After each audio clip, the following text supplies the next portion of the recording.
Comic books evolve. Writers change. Continuity shifts. Retcons happen. That's part of the medium's DNA. But there's a difference between a retcon that respects the internal logic of a universe and a retcon that leans on ideology as a shortcut. Marvel's handling of Blue Marvel is a perfect example of the latter. Blue Marvel was created in 2009, yet written as if he had been active since the 1960s. In his early career, he wore a full mask. No one knew he was a black man then. During a mission in the early 60s, his mask ripped, revealing his skin color.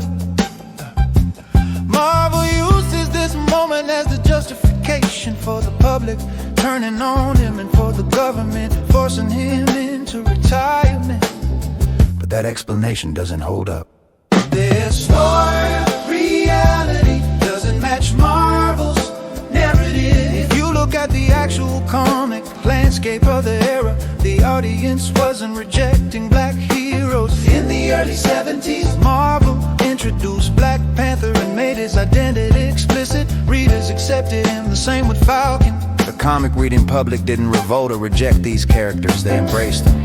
So, the idea that Blue Marvel, a proven hero with a record of saving lives, would be booed off the stage simply because his mask rip doesn't align with how audiences behaved. It aligns with a modern ideological lens, not the reality of the time. The real pressure came from institutions, not the public. The public wasn't the problem. The political establishment of the era, especially the more left-leaning factions, drifting towards socialist and even communist-friendly positions, were the ones shaping narratives and deciding who fit their ideological frame. They were the ones who would have tried to control a hero they couldn't manage. But the average citizen wouldn't have turned on someone who saved their lives. Marvel rewrote that not handed to fit a modern storyline, not the historical climate. The disappearance. Excuse is a cop-out. The whole he stepped down and vanished for decades. Storyline is a retroactive excuse. Blue Marvel didn't exist before 2009. Marvel needed a reason to explain why he wasn't around in the 70s, 80s, or 90s. Instead of admitting he's a modern character inserted into an older timeline, they use racism as the catch-all explanation. And that's where the writing falls apart. Compare this to Miracle Minutes. Retcon was controversial, but at least it had internal logic. They explained that the old stories were dreams, illusions, manufactured memories. You might not like it, but it made sense within the world they were building. With Blue Marvel, Marvel didn't even try to craft a meaningful explanation.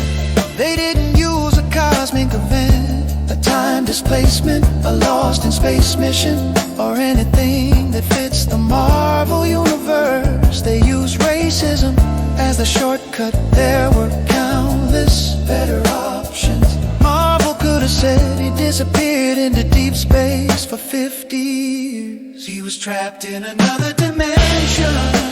An alien race captured him. He was lost in time. He sacrificed himself and only recently returned. Any of these would have been more creative, more respectful, and more consistent with Marvel's own story-kin traditions.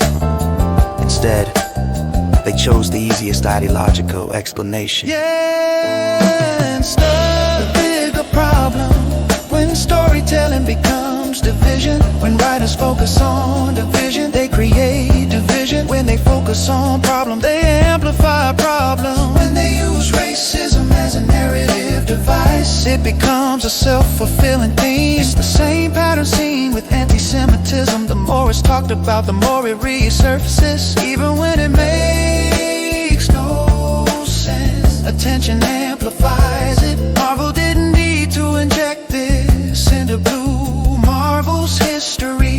They chose to, and it weakened the character. Blue Marvel deserved better. Blue Marvel is a powerful, compelling hero with enormous potential. He deserved a real origin, a real disappearance, and a real explanation, not a modern ideological shortcut. Marvel had every opportunity to build something meaningful. Instead, they used a cop-out. And readers can't feel it, yeah.